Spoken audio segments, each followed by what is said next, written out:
The discovery began in silence, hidden deep inside a forgotten archive where dust had covered secrets no one was meant to see.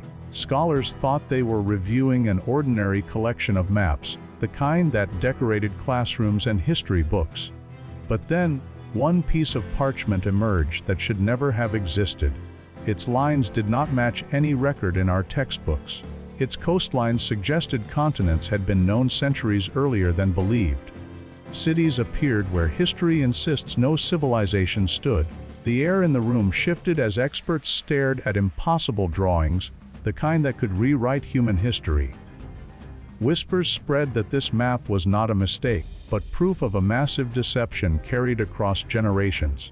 And if the map is real, then everything we thought we knew about explorers, empires, and the rise of humanity might be nothing but a carefully crafted lie. The air in the archive tasted like paper and time. The map lay between glass, its edges browned and fragile, its ink dark as if it refused to fade. I watched the conservator lift the glass and slide a thin sheet of inert film beneath the parchment. No one spoke. We had already argued all morning about chain of custody and permissions. Now there was only the quiet sound of gloves brushing vellum and the soft click of a camera. The lines on the map looked wrong and right at the same time. Familiar coasts curved in unfamiliar ways. A river that should have ended in a marsh pushed boldly into an ocean inlet that official charts claim was not known until centuries later. A note in the margin, written in cramped script, listed coordinates that matched a modern system that should not have existed when this ink was fresh. I felt a prickle at the back of my neck, like the room had tilted a few degrees, like the world I knew was sliding. We took samples of the ink with a micro needle, the smallest touch you can imagine, lifting a speck invisible to the eye. The microscope revealed layers, black on top, reddish-brown beneath. The red layer was older, more oxidized, less soluble in the control solvent. The black layer was crisp and younger. Someone had traced over older lines. The older layer drew a coastline with bays and promontories our textbooks place on the other side of a historical wall. The newer layer corrected that line, made it dull, made it match the story we all memorized. My stomach tightened with a thought I did not want to say aloud. This was not just an error. This was an edit. We checked the watermark by holding the parchment against a fiber optic panel. The mark appeared like a ghost inside the fiber of the sheet, a pair of crossed compasses and a simple star. The conservator frowned. She had seen that watermark before in a ledger from a maritime guild known for strict records. The guild dated documents to the week. We found a match in a faded index, a batch of sheets manufactured in late spring of a year that did not fit the official timeline for the shoreline on this map. The batch code and watermark said the sheet was older than the supposed discovery of the land it depicted. Either the parchment was reused later or someone mapped a place before the world agreed it existed. We scanned the map under near-infrared light. The room darkened, the screen lit up. Under the visible ink, faint lines glowed. Routes, notations, and a grid unlike the usual medieval lattices appeared like veins in a leaf. A small mark that looked like an eye sat where a harbor now stands in the modern world. The label under that eye, in the old hand, read something simple and calm, a single word that made my mouth go dry. It named a settlement that should not have been there, not then. The infrared also showed knife marks. The parchment had been scraped, smoothed, and written over. This was a palimpsest, but not a religious one, not a monk scraping old prayers to write new ones. It was something colder. A map scraped to hide parts of itself. I asked for the ledger that had housed this map. A dusty inventory book was brought out, its spine repaired with cloth decades ago. On one page, a neat entry referenced a world chart, private copy.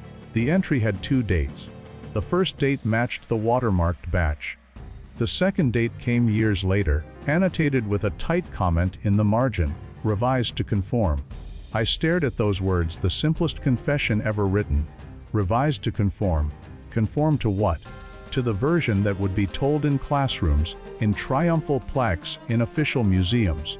Conform to a narrative that crowned certain ships and erased others. The first message arrived that afternoon. It was polite. It recommended caution. It proposed that the map might be a late forgery, that it would be embarrassing to publish claims that would not survive peer review. The phrasing was careful but heavy. It carried a tone I recognized from other investigations, a tone that says the real problem is not the truth but the trouble it causes. I ignored it. We had procedures. We logged the map. We labeled every image. We cataloged each fiber sample. We notified a small circle of specialists. We planned the tests that would end rumors and give us dates no one could dismiss. That night I dreamed of coastlines moving like living things, drawing closer and then pulling away, erasing harbors and growing new ones like scars. I woke with a sentence in my head: this map will not sit quietly. In the morning, the second message arrived. It did not recommend. It instructed. We were told to return the map to the private collection that had loaned it, effective immediately, for security reasons. The request bypassed the normal channels. It was signed by a person who usually speaks in public only when the stakes are enormous. My hands shook as I forwarded it to the conservator and legal counsel. We had not even finished the dating tests.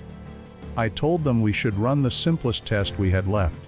The parchment could tell us about the animal it came from and the region where it grew. Collagen patterns can hold regional signatures like accents in speech. The lab needed an hour. While we waited, I traced the routes on the screen with my eyes. They were too direct for guesswork and too cautious for fantasy. Whoever drew them knew currents, winds, and cargo. The scripted notes were small, practical, and without heroics. They spoke of weather and provisions, not glory. There was a number repeated across the lower margin that looked like an accounting code, the kind you use when people will ask you to show your math. You do not write numbers like that for a fairy tale. You write them for a ledger, for paymasters, for someone who will count.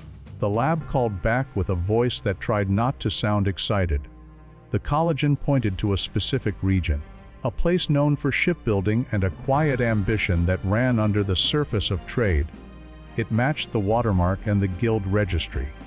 3 independent signals now told the same story. The sheet was older than the official discovery it depicted. I felt the floor tilt again, but this time I leaned into the tilt. When the legal counsel called to say the return order had been paused after some heated messages, I realized we had crossed a line. The map had become a live fuse. It would either burn quietly back into a vault or it would blow open a door. There is a kind of silence that is not empty. It is the silence just before someone decides. We sat in that silence with the map between us like a witness. I asked the conservator to take one more set of near-infrared images at a slightly different wavelength. The screen showed something we had missed. In the corner, where a decorative cartouche would usually hold a title, there was a faint shield shape scraped thin. Inside the ghost of that shield, letters swam. They were not clear, but they were enough to suggest a name, not of a person, of an office. The office that would have authorized private charts, the office that would have reasoned to align them later with an approved story. My heart thudded. We captured the images. We saved them to 3 drives and printed a contact sheet for the physical file. The door to the archive opened. A courier in a dark jacket stood with a sealed envelope. He said nothing, placed the envelope on the table, and left. The letter was short. It said a private buyer had offered a sum big enough to repair the entire building, endow several fellowships, and fund the archive for a decade. The condition was simple. The map would leave today. The letter closed with a sentence about protecting fragile materials from undue public excitement. The room felt colder. Money often enters the room like a draft. I looked at the conservator. She looked at the map. We both knew the choice we were being asked to make. Preserve the institution's comfort or preserve the truth. Truth is not a warm blanket. It is a light that makes people squint and reach for shades. I asked to see the donor agreement. The map had been loaned, not gifted. We had limited rights. We had not yet published. The safest move would be to return it and accept a correction that it had been misattributed, misdated, misunderstood. The brave move would be to finish the tests, publish the chain of evidence, and let the world argue in daylight. I reached for the phone to call the lab and schedule the last 2 tests we had planned. That was when the alarms chirped softly. Not a fire alarm, a system notice. The cataloging software had locked us out. Our login returned a message that our session had timed out and our permissions had changed. The IT office answered on the first ring, their voice tight. An external request had triggered an audit, and some accounts were under review. We waited while they worked. 10 minutes later our access returned, but with a warning everything we did would be mirrored to an external archive. I stared at the screen, then at the map. The fuse burned shorter. I decided to do something small and very old-fashioned. I took a pencil and a sheet of tracing paper and, with gloved hands, laid the paper lightly over the corner where the ghost shield sat.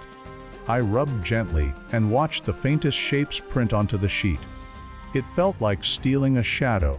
The letters were still unclear, but 2 were obvious. They matched an abbreviation used by an office that standardized charts for political purposes. We made copies of every image and stored them in 3 locations.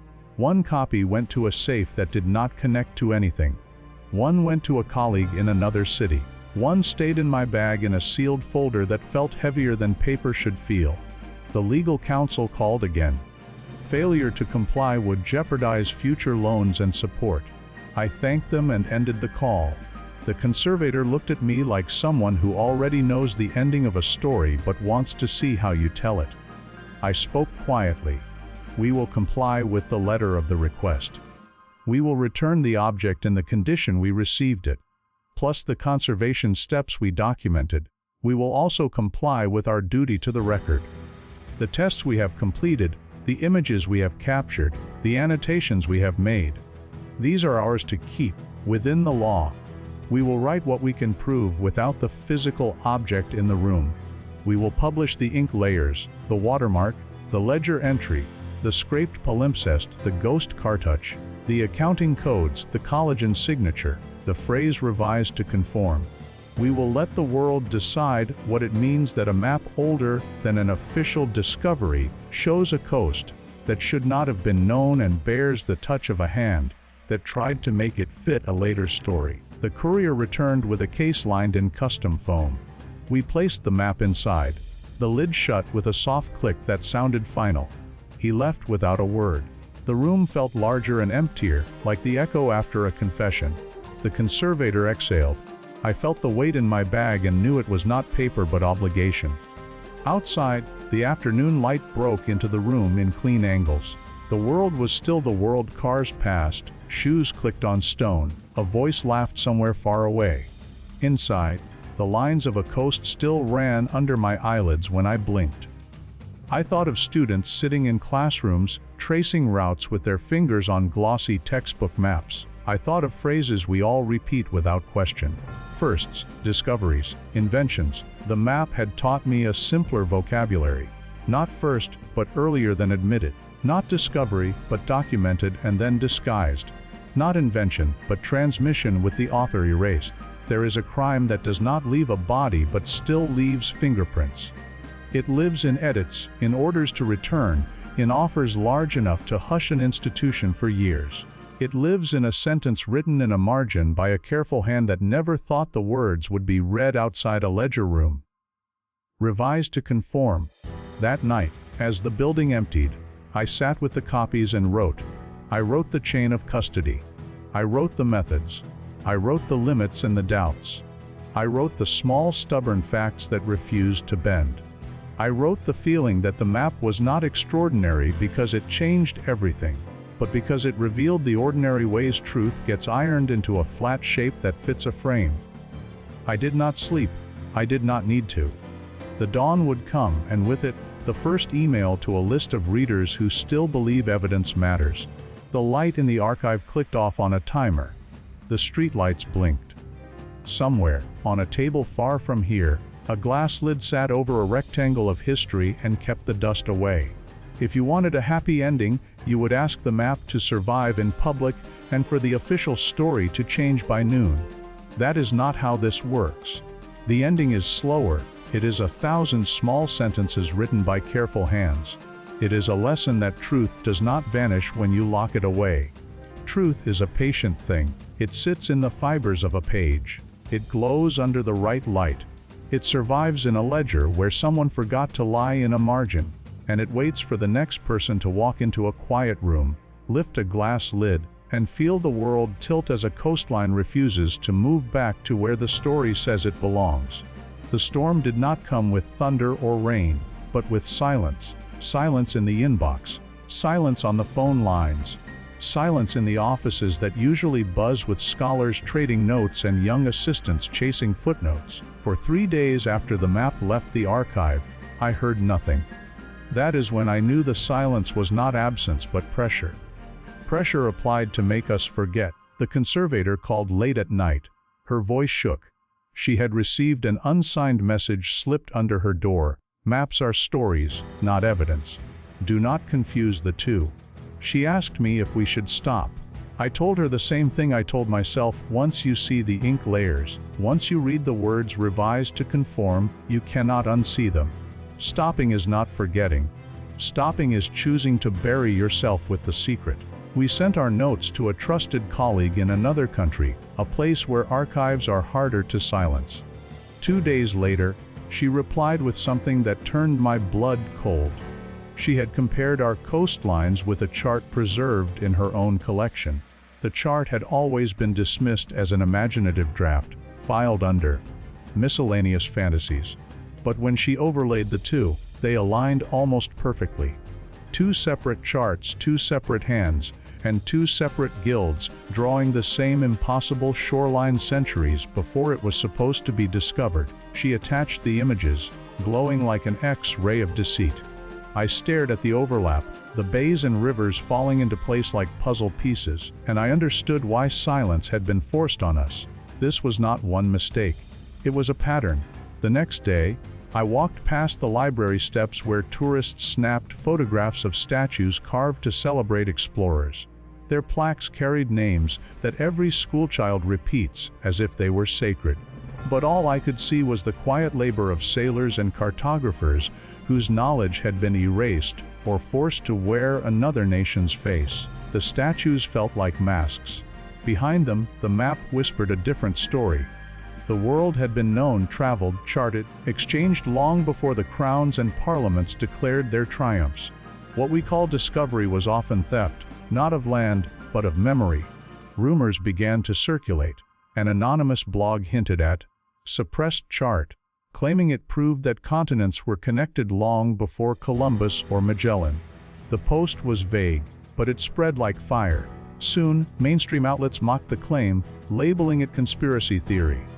Experts were quoted saying no evidence existed. I smiled grimly because I knew we had the evidence, locked in hard drives and folders. The ridicule was part of the pattern: first silence, then laughter, then denial. Only if the evidence survived those stages would it be forced into history's bloodstream. One evening, while reviewing the infrared scans again, I noticed something I had overlooked. In the lower corner, beneath a scrawled set of provisioning notes, there was a faint triangle drawn with 3 dots at its points. It was a navigator's symbol, used to mark calibration stations for instruments. 2 of the dots corresponded to known medieval ports. The third sat on a place thought uninhabited at the time, but excavations in recent decades had revealed ruins there, ruins dismissed as outposts with no lasting impact. The triangle said otherwise. It implied regular traffic, a route maintained with precision, not an accidental landing. It was not fantasy, it was logistics. But that night, I opened the tracing paper again. The faint shield outline and the letters half erased spoke to me like a warning and a promise. The office that revised the chart had not been careless. They had worked with meticulous patience, confident that no one centuries later would peel back their edits. But they had left enough to be caught. That shield was not just a symbol of power. It was an accidental confession, a handprint on the weapon. I wrote in my notes, "History is not what happened. History is what was permitted to be remembered." And then I asked myself the question that had been scratching at me since the first day. If this map shows what should not be possible, then what else lies beneath our comfortable timelines? What other truths were scraped away, revised to conform, filed under fantasy, and mocked until we stopped asking? The crime was not in the parchment. It was in the silence that followed it. The silence was evidence of a conspiracy older than any of us, a pact between power and memory. And as I stared at the overlapping coastlines, the erased shield, and the navigator's triangle, I realized something chilling. The lie was not about geography. The lie was about us. The night before I wrote the final report, I could not sleep. The weight of it pressed against my chest as if I had smuggled a forbidden object under my ribs. Outside my window, the city hummed its ordinary rhythm, but my mind replayed the images. The ghostly shield, the words revised to conform, the triangle of ports linking two worlds long before we were told they met. I knew that once the report left my hands, I would not be able to call the story mine anymore. I sat down and began writing. Not a polished article, not a cautious proposal. I wrote a confession, line after line, laying out every test, every mark, every pressure we had faced. I described the ghost shield, the collagen results, and the overlapping maps. When the report was finished, I encrypted the files and sent them to 3 different contacts in 3 different countries. Each one was trusted enough to guard the truth, but not tied to the same institutions that had tried to silence us. The emails left my outbox with a soft whoosh, and I felt both lighter and more exposed. Because once the truth is loose, you cannot pull it back. That night, as I stood in the empty archive, I laid the tracing paper flat on the table. The faint letters of the erased office, the symbol of power, stared back at me. For the first time I felt something stronger than fear. I felt defiance. History is not stone, it is paper. Paper can burn, but it can also survive in hidden drawers, in secret copies, and in stubborn hands that refuse to let go. And I understood then that the crime was not just that our past had been rewritten. The real crime was believing that we would never notice. Believing that we would not look under the ink, beyond the silence, or through the laughter and denial. But we did. We saw the coastline that should not exist. We read the phrase revised to conform. We found the ghost that whispered in secret trust. So if you ask me now what the map means, I will not tell you it changes everything. I will tell you it changes us. Because once you glimpse the truth behind the lie, you cannot return to the comfort of the story. You live forever aware that the world is stranger, older, and more connected than they want you to know. And perhaps that is the greatest danger of all, not the map itself, but the eyes that choose to see it.